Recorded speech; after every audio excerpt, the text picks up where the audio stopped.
Oke, halo Sobat Phil DCO.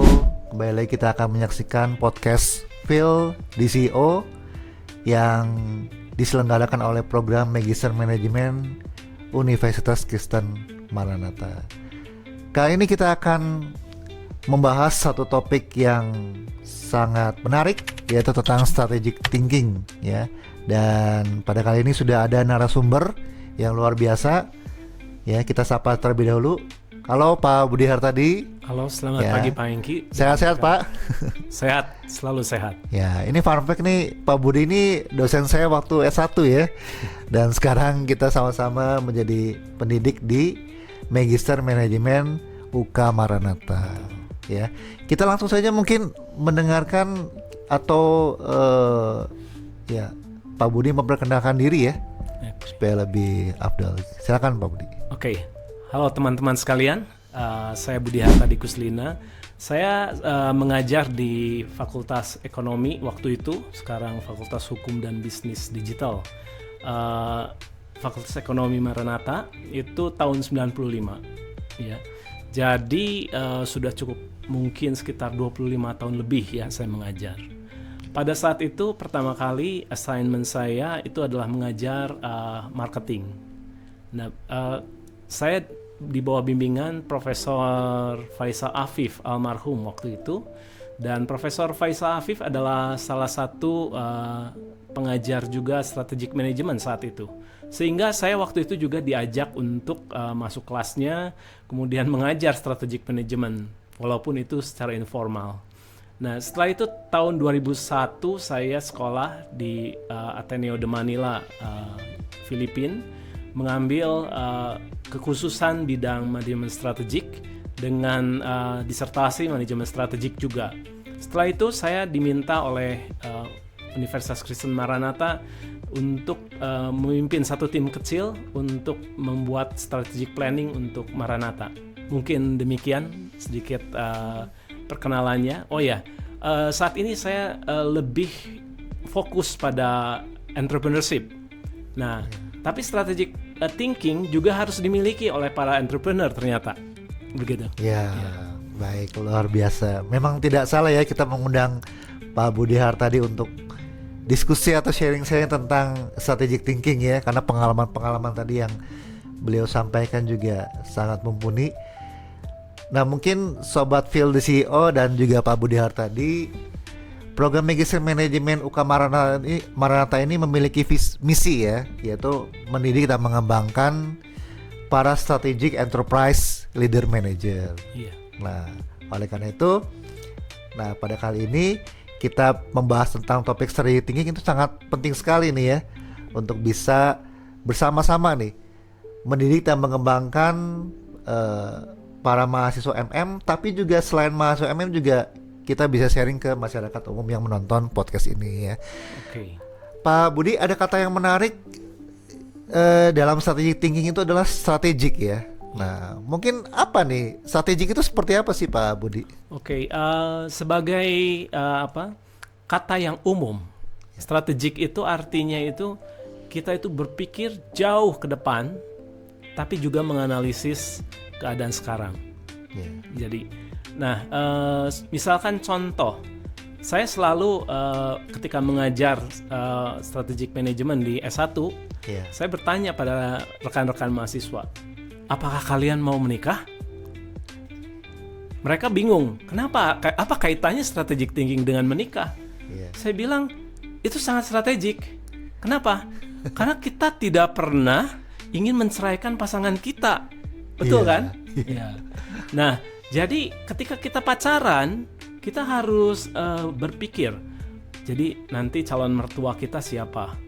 Bagaimana mereka? Calon pasangan kita bagaimana? Bagaimana juga dengan keadaan kita, keadaan keluarga kita? Jadi mungkinkah pasangan kita bisa diterima? Dan setelah itu kalau kita sudah misalkan siap menikah, kita harus memikirkan nanti keluarga kita itu akan kemana? Nah, itu mungkin sekelumit berpikir strategik secara umum. Nah, tapi kalau secara bisnis itu ada cara berpikir yang lain, yaitu bagaimana sebuah perusahaan itu bisa mencapai performance yang tinggi secara jangka panjang supaya mereka berhasil dalam kompetisi mereka, begitu. Ya, baik. Nah, itu menarik sekali ya. Teman-teman semua, strategik itu punya makna yang sangat mendalam ya. Nah, yang menarik Pak Budi tadi menyinggung strategic thinking juga mesti juga dimiliki orang-orang di perusahaan ya. Betul. Termasuk leader maupun manajer. Nah, pertanyaannya kenapa strategic thinking ini perlu dimiliki ya oleh seorang leader dan manajer dalam perusahaan gitu? Oke. Ya, mungkin kita pertama kali harus membedakan antara leaders dan managers. Ya, betul. Leaders adalah orang-orang yang memberikan visi, memberikan arahan kepada organisasi dan kepada orang-orang yang ada di dalam organisasi tersebut. Yeah. Strategic thinking itu berpikir bagaimana visi kita 25 tahun ke depan, 30 tahun ke depan.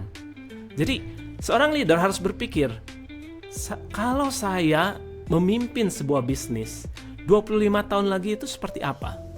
Nah, itu ditarik dari hari ini, dianalisis terlebih dulu gitu. Keadaan saya sekarang seperti apa? Yeah. Kemudian menganalisis lingkungan sekitar kita. Apa perubahan yang akan terjadi? Karena lingkungan kita selalu berubah. Seperti saya pun sekarang bukan lagi di marketing dan strategik, tetapi lebih ke arah digitalisasi. Karena kita tidak bisa berhenti ya.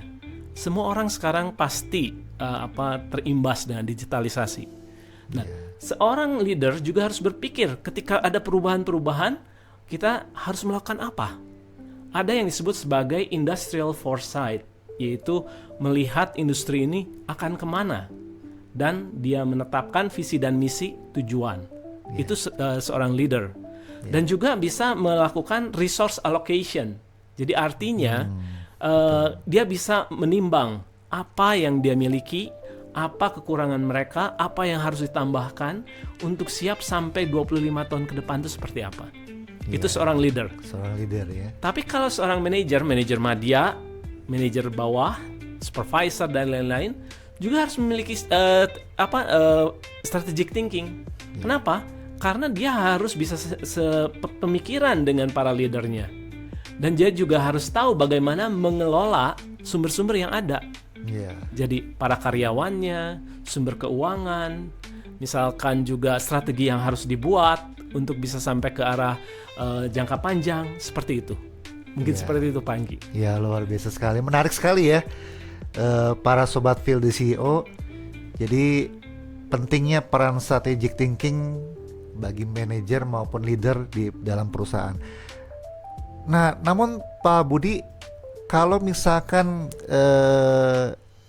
kita nih ingin melatih ya kemampuan kita untuk bisa memiliki strategic thinking ya, gitu ya. Itu seperti apa sih Pak Budi? Caranya gitu? Seperti apa? Ya. Ada berbagai macam cara. Sebenarnya ketika saya melihat bahwa strategic thinking berarti berpikir ya. Itu ranah berpikir.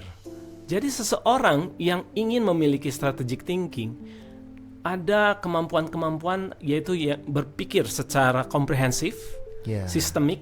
Jadi artinya berpikir secara menyeluruh. Dan yang kedua juga harus memiliki critical thinking. Critical thinking ya. Jadi mampu membedakan mana sih yang penting dan mana yang kritis, mana yang kurang penting, dan memilah itu. Dan kalau kita katakan seperti seorang dokter itu memiliki pisau bedah yang tepat, gitu ya.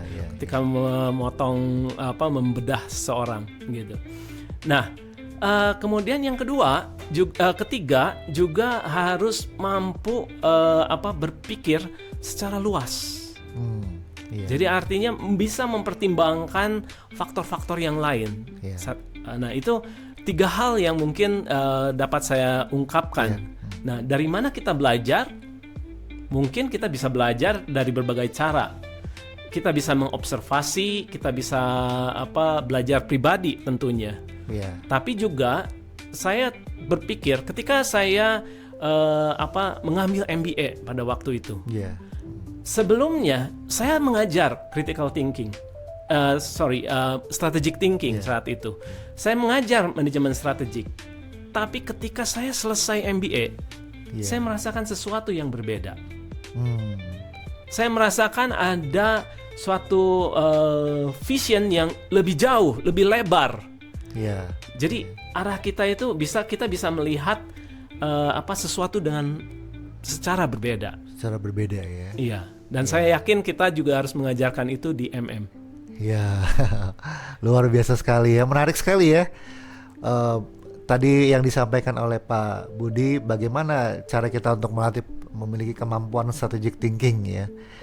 Nah Pak Budi, kalau tadi dikatakan salah satu kemampuan strategic thinking itu kan bisa menganalisis lingkungan internal dan eksternal ya. Betul. Mungkin di-spill aja sedikit-sedikit aja, karena kalau untuk lengkapnya mungkin nanti harus gabung dulu ya ke FM Maranatha ya. Seperti itu. Mungkin di-spill bagaimana caranya melakukan analisis internal dan eksternal itu ya Pak Budi. Oke, analisis eksternal secara teoritis itu ada berbagai cara sebetulnya. Salah satunya itu adalah menggunakan analisis yang disebut dengan PES, yaitu political, economic, socio-cultural, dan teknologi. Jadi kita melihat dari sisi-sisi tersebut. Kemudian setelah itu apa yang disebut dengan lingkungan yang umum.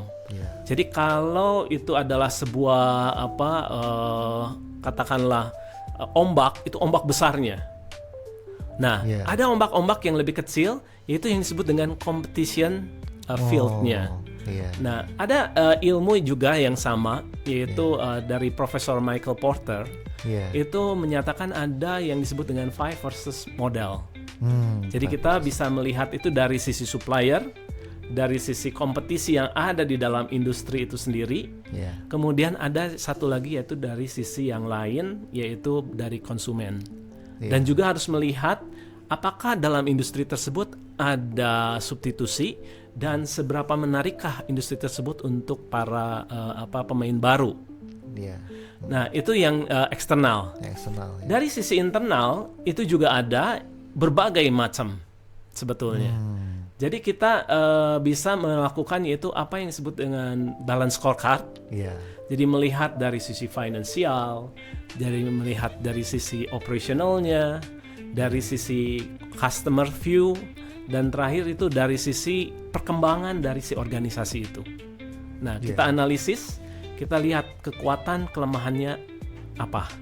Sedangkan kalau di eksternal tadi kita melihat ada peluang atau keadaan ancaman di luar tersebut. Nah, kita mixkan keduanya, baru kita membuat sebuah strategi. Strategi. Wah, menarik sekali ya. Nah, untuk lengkapnya ya silakan join dulu ke MM Maranatha, nanti akan diajarkan lebih lanjut oleh Pak Budi Hartadi. Nah, Pak Budi, seperti yang tadi saya sampaikan di awal, profil lulusan yang ingin diciptakan MM itu adalah para lulusannya agar menjadi strategic enterprise leader manager ya. Kalau kita pembahasannya itu seputar strategic thinking, nah mungkin Pak Budi bisa menceritakan bagaimana pengalaman Pak Budi di dalam mengajarkan para mahasiswa MM ini memiliki strategic thinking gitu ya, di kelas-kelas yang sudah Pak Budi ajarkan gitu ya. Silakan Pak Budi. Saya sebetulnya mengajar itu lebih banyak di kewirausahaan dan pembentukan bisnis baru. Tapi untuk semester ini saya mengajar untuk strategic marketing. Strategic marketing. Bagaimana saya bisa memberikan itu memberikan tadi cara berpikir yang luas, komprehensif, strategik, berpikir kreatif, berpikir kritis, gitu. Ada banyak cara. Saya selalu meminta untuk rekan-rekan mahasiswa untuk aktif ketika berdiskusi. Kemudian saya seringkali memberikan case base. Case base ya. Ada hal yang menarik dari case base itu adalah bagaimana kalau kita ini menjadi orang yang ada di dalam kasus tersebut. Iya. Gitu. Nah, salah satu produk yang harus diberikan oleh leader dan manager itu adalah keputusan. Keputusan ya. Ya, dalam case base, seseorang harus belajar bagaimana memutuskan sesuatu di situ. Ya. Jadi apabila saya menjadi orang yang ada dalam kasus tersebut, kira-kira dengan lingkungan situasi yang ada dalam kasus, itu bagaimana dia harus menyelesaikannya. Ya, jadi itu banyak hal yang ada di dalam kasus. Jadi berpikir secara komprehensif, bagaimana dia bisa melihat data menjadi informasi yang tepat untuk dia, menentukan problem, kemudian dia menganalisis kembali dengan dasar-dasar teoritis yang dia pernah miliki, kemudian dia putuskan, kemudian dia harus melakukan apa yang harus diputuskan tersebut. Kira-kira planningnya, implementationnya seperti apa? Ya. Jadi mungkin itu salah satu cara ketika saya mengajar. Jadi tidak hanya one way, yaitu saya mengajar saja bahan materinya, tetapi mereka juga diberikan untuk berpikir lebih jauh dari itu. Berpikir lebih jauh. Wah, luar biasa sekali ya. Menarik sekali ya para sobat Field DCO. Jadi yang diajarkan di program Magister Manajemen UK Maranatha itu ada keterlibatan dari mahasiswa ya, aktif, diskusi gitu ya. Mungkin itu juga yang melatih mahasiswa untuk punya critical thinking, strategic thinking ya. Pak Budi tadi ya. Kemudian juga pengajarnya tadi yang disampaikan oleh Pak Budi itu menggunakan kasus-kasus yang terkini ya. Sehingga bisa mengikuti juga permasalahan-permasalahan yang ada saat ini. Sekali. Wah, luar biasa sekali ya. Nah, Pak Budi tadi kalau kita lihat itu strategic thinking itu kan di S1 juga ada ya, diajarkan. Kemudian di S2 juga ada gitu ya. Nah, sebetulnya yang membedakan levelnya itu ya di S1 dan di S2 tentang strategic thinking itu seperti apa gitu? Perbedaannya. Kalau S1 lebih banyak mengarahkan kepada tools. Jadi memang dilatih untuk berpikir strategis. Ketika analisis SWOT misalkan, mereka dilatih alatnya apa, toolsnya apa.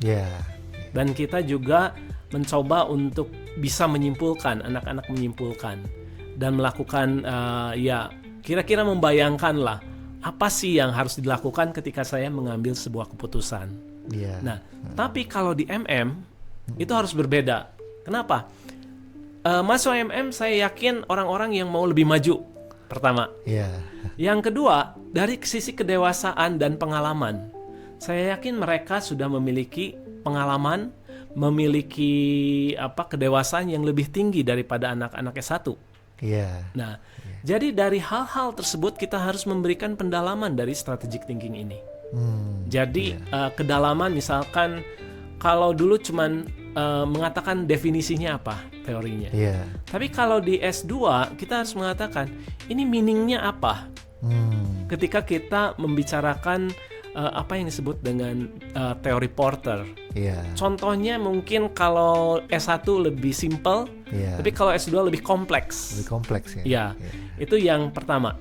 Yang kedua juga pendalaman dari sisi kasus. Jadi kalau kasus-kasus di S1 itu kasus-kasus yang simple sifatnya. Tapi kalau S2 tidak bisa kita berikan satu yang simple. Karena mereka akan mengalami minimal harapan kita pasti ya. MM itu menjadi leaders, menjadi pimpinan-pimpinan yang cukup tinggi ya. Tidak levelnya cuma supervisor, kemudian lulus MM, supervisor lagi. Tapi naik. Mungkin jadi madya menengah gitu ya. Nah, itu juga memberikan hal yang penting ketika kompleksitas dari kasus diberikan. Dan juga saya memberikan, misalkan kalau di S1 saya memberikan kasus-kasus yang lebih di Indonesia, tapi kalau di MM saya mencampurkan itu. Jadi ada kasus di Indonesia, kasus di China, kasus di Eropa dan lain-lain. Gitu. Jadi kalau dalam saya mengajar setengah semester, minimal ketemu dengan saya itu ada 3 kasus. 3 kasus ya? Iya, yang berbeda. Oke. Wah, luar biasa sekali ya. Menarik sekali nih. Kalau apa teman-teman juga nanti ikut di kelasnya Pak Budi Hartadi ini ya di Magister Management ya. Jadi bagaimana kita coba untuk menganalisis kasus lebih mendalam ya, lebih tajam ya, mempertimbangkan berbagai faktor yang ada dan lebih kompleks ya dibandingkan dengan waktu S1 begitu. Luar biasa ya. Tidak terasa nih Pak Budi Hartadi ya. Sebetulnya mau lanjut dengan Pak Budi ya, cuma ya karena keterbatasan waktu ya Pak Budi Hartadi. Teman-teman kalau misalkan nanti mau memperdalam tentang strategi tinggi ini di Magister Management ya silakan join ke kami ya. Betul. Di Magister Management. Untuk jalur masuknya ada macam-macam ya. Ada yang terbaru tuh RPL, jalur rekognisi pembelajaran lampau. Jadi dari pengalaman kerja teman-teman semua itu bisa mengkonversi ke mata kuliah yang kami tawarkan seperti itu ya. Ada juga beasiswa mitra, ada juga kemudian fast track untuk yang S1 nih, S1 ya. Nah, ada banyak macam. Nah, teman-teman kalau misalkan mau mendapatkan informasi lebih lanjut, silakan boleh menghubungi nomor yang ada di bawah sini nih, ya. Ya, baik. Terima kasih Pak Budi Hartadi untuk sharingnya, luar biasa sekali, ya. Terima kasih juga Pak Hengki ya atas kesempatannya. Sama-sama Pak Budi. Ya baik, sobat Field DCO, mungkin untuk terakhir Pak Budi, kita mau penutup ya, Integrity Care Excellence ya. Oke. Ya, Integrity Care and Excellence. Sampai jumpa.